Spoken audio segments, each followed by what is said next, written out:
welcome to another episode of my Positive Takes YouTube channel.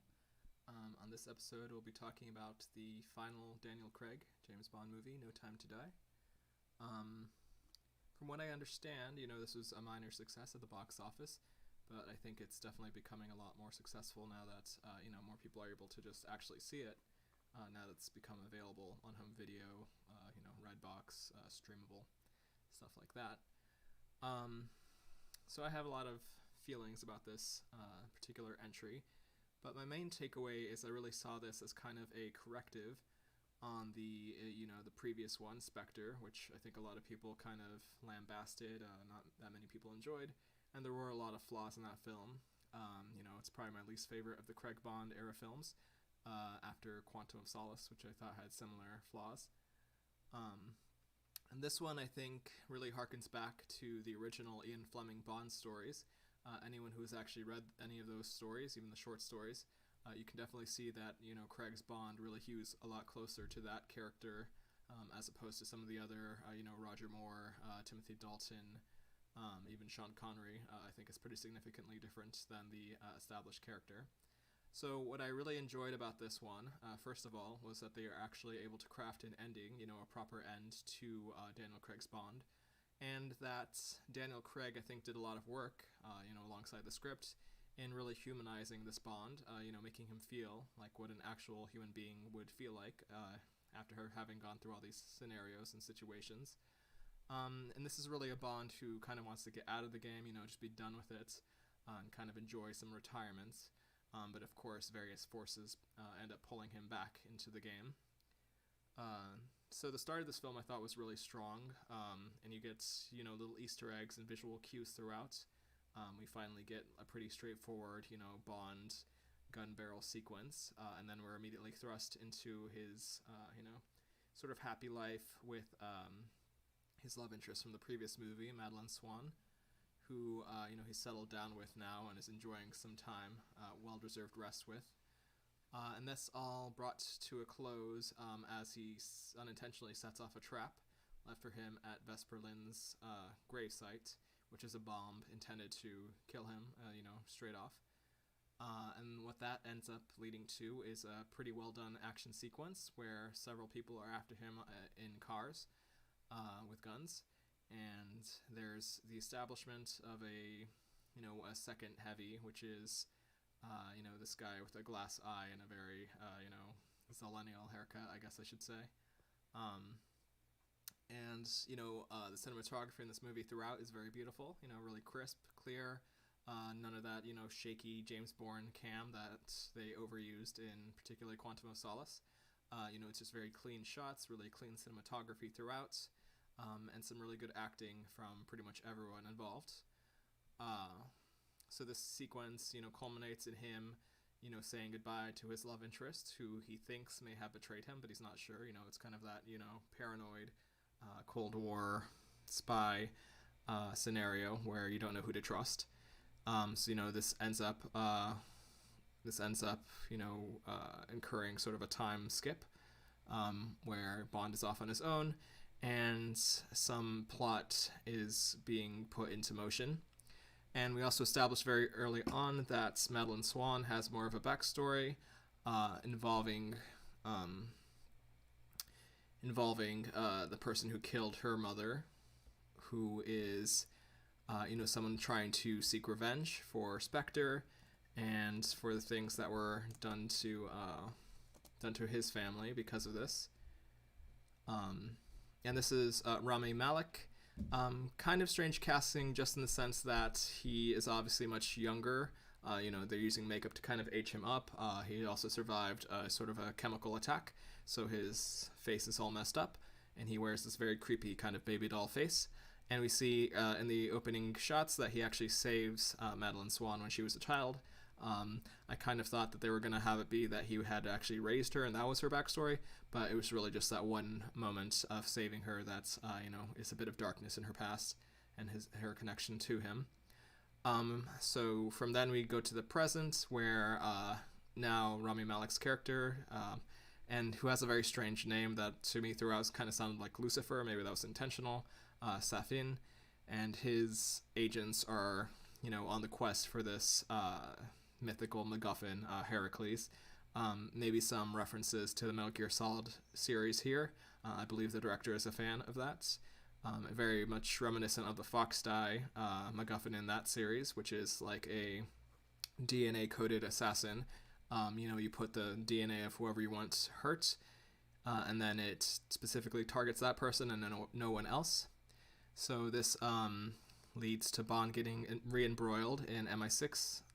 We meet the new 007, who's really well portrayed by Lashana Lynch. She and Ana de Armas both do really excellent work in this movie throughout. They're both very charismatic and compelling and tough. So that's all great to see. So she is the new 007, and Bond is actually, poached by the CIA, by Felix Leiter, on a mission to go to Cuba to try to now reclaim the scientist who has been, targeted for his work on this particular Heracles chemical, or I should say DNA assassin weapon.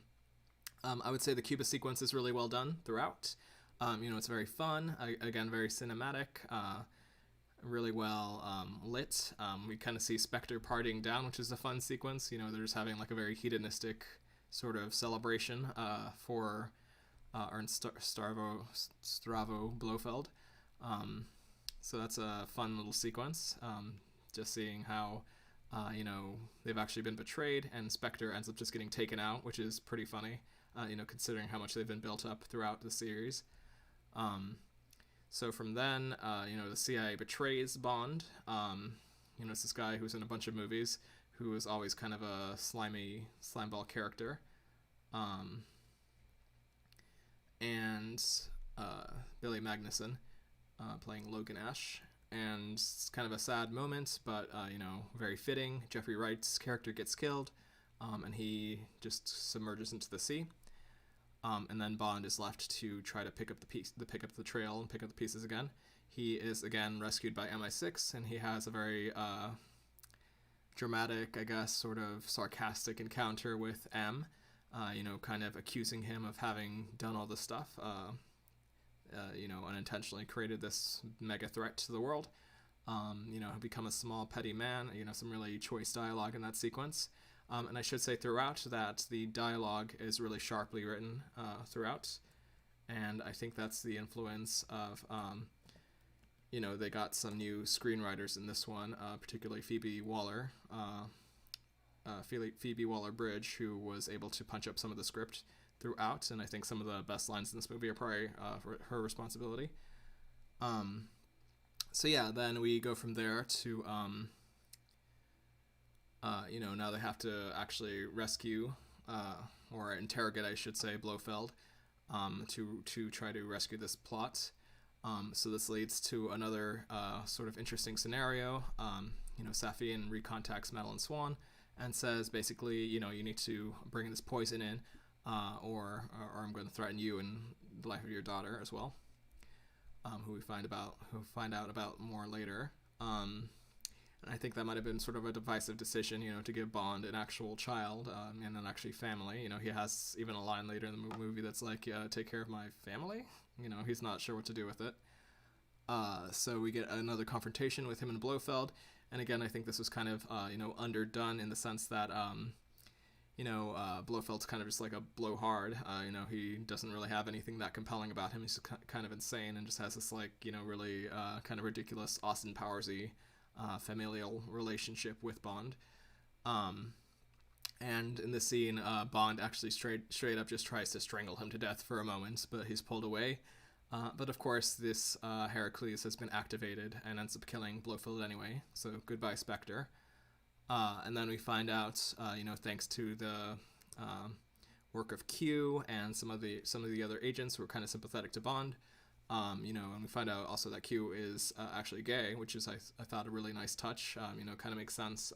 Just given the actor portraying him, who has played a lot of characters like that in the past, I should say. So they find a island where this Heracles is being produced, and where Safin is hiding, and just the heart of the threat. Bond reunites with Madeline Swan, who he, finds out that he may or may not have had a child with her. She claims it's not his, but she has blue eyes, and the dates kind of work out, so he's unsure who to believe. This is probably another one of the best action sequences where, there's a bunch of cars coming to take them out, and Bond has to just, kind of use his wits, very reminiscent of the ending of Skyfall. He has to, use various jeeps, guns, different armaments to set traps, use logs to the best of his abilities. Just take out as many of these cars as he can, just to secure the safety of his family. And then he does finally get revenge on Magnuson, letting a jeep just crush him, or a Range Rover, I guess. It was a little ridiculous throughout this sequence. Kind of seemed maybe like Fast and Furious-y, just how many cars rolled over, how many cars, just got totaled in this pretty fast sequence. And this just, leads to, again, the, climax of the movie. It's very much, again, the Austin Powers joke, a volcano layer, science lab. There are also some nods, I thought, throughout the sequence to the video game GoldenEye. You see kind of the influence of, like the temple levels in that game in this sequence, and I think that was definitely intentional as well. And this, again, you're kind of just hearing about Safin's master plan, more ridiculousness. But when Bond does eventually confront him, he also gets some nice lines about, you're just another, small angry man in a long line of them that I've taken out throughout this series. So, there's nothing really that special about Safin. He had this revenge plot to take out Spectre for personal reasons, but now he just wants to do the exact same thing again. So, he's no better. He keeps saying he's kind of a reflection of Bond, but, Bond has done all he can to, protect everyone. There's a nice infiltration sequence where they actually land into the lair. They use this, really advanced kind of drone plane thing. Again, sort of reminiscent of Metal Gear Solid. They have to, use kind of stealth to take out various guards. And then it all goes fairly well, but it ends up with, the new 007 and Swan and the child all get rescued by Bond, or I should say 007 helps him as well. And he puts them on a boat, and they're all ready to leave. And you can kind of feel it, in the theater or wherever you're watching this, that, you kind of just want Bond to get on the boat and have his happy ending, but it's not going to be a happy ending. So he kind of just lets them leave. He says goodbye, and then this is kind of his last little adventure, which is he has to open up the blast doors before some missiles that are on their way, come to kill him. So he is able to do that, but unfortunately Safin is still alive and able to close them again. So they kind of have a little mini confrontation. Pretty violent. Bond has to take out a bunch of minions on his way to Safin, and then Safin, shoots him several times. So you could make the argument that even if what happened next didn't happen, he would probably still die. He is just human, after all. He does manage to kill Safin, who again is just this crazy guy, essentially.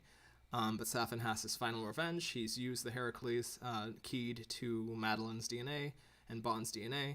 So now Bond can never, be in the same room with them without killing them both. So, you can obviously say, maybe it's kind of convoluted to get to this point, that there's no way out for Bond. He basically just has to die. But you can also take the perspective, he's old, he's lived through all these things he shouldn't have been able to live through. He probably wants to, claim his time to die, like the title says. And I should also say that earlier in the sequence, Lynch's 007 character does take out the scientist, which I thought was a little unnecessarily brutal, but maybe kind of a callback to some of the older movies. A lot of the enemies kind of die brutally in those movies as well. So then the final bit is Bond does open the blast doors again. He kind of has a little last goodbye with M and Moneypenny and whoever else is on the line. And then he, goes up to greet the sunset as the missiles come raining down. He has one little last conversation with Madeleine, just telling her there's nothing we can do. He says he loves her and all that stuff. And then he actually just dies. He gets blown up, which is a pretty shocking ending considering, in movies like Dark Knight Rises, they clearly wanted to do the same thing, but they weren't able to, probably because of studio interference. But in this case, MGM, actually pretty bold of them, just said, okay, go for it. We'll just close the book on Craig and probably reboot this again in a few years. Who knows? Maybe make some spin-offs. I have no idea. I'd love to see more of Arna de Armas. She was, again, a really good inclusion in this film. And probably all too brief, really. So yeah, then they have one last goodbye, kind of touching. They all have a drink for Bond, who saved everyone, and very classy playouts. There are little musical references throughout to past Bond adventures, particularly on Her Majesty's Secret Service. I think there's 2 different musical stings from that one. And then it just ends with, that title track.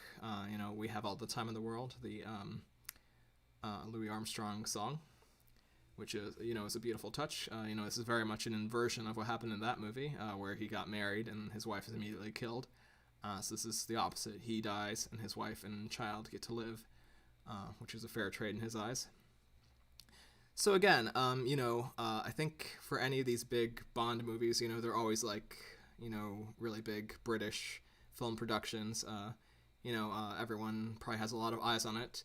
And yet, in spite of that, it felt very personal, very, pointed. It was directed by Cary Fukunaga, who had previously directed a lot of good stuff, a lot of really personal feeling stuff as well.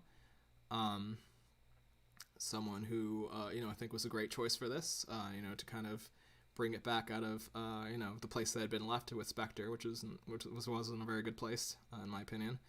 And really just close the book while, being everything that a Bond movie needs to be, lots of fun action sequences, sexy, stylish, all that stuff. Lots of different locations, fun cast of side characters, touching moments, sad moments, lots of humor as well throughout. Again, I have to compliment the dialogue. It was very well done. I can see how people might have issues with it just because, I think people would have issues with almost any studio film these days. There's always give and take, regardless of what the property is. But, considering everything that was in play, I think they did a really good job of, again, bringing it back to the character, making it human, making it personal, letting Daniel Craig have his last say on the character, his last little spin on it. So I think this is a great, well-deserved way to end the legacy, kind of almost circular to Casino Royale. Had the same kind of themes at play. Very reminiscent, again, of the Fleming novels themselves. You could almost see this being a Fleming novel, the last Bond adventure, if he had actually written it out. Obviously, there's always things that you could do different or might have done differently. But, I think it was a very strong movie. And if people did have issues with it, it's probably just the idea of Bond dying at all. They just didn't want to see that finality. And maybe you could say there were certain things that were convoluted, but, things are always convoluted in this universe of made-up spy, sci-fi sort of action. I think considering, again, everything that was at play, this was about the best they could have done with it. And I definitely do recommend you go and see it when you're able to. I came away very positively. I've seen it twice now, and I think even though it is pretty long, it moves at a very nice clip, and there's a lot of different, almost like vignettes, like little sort of cordoned off sections of the movie, kind of episodic in a way, but in a good way. And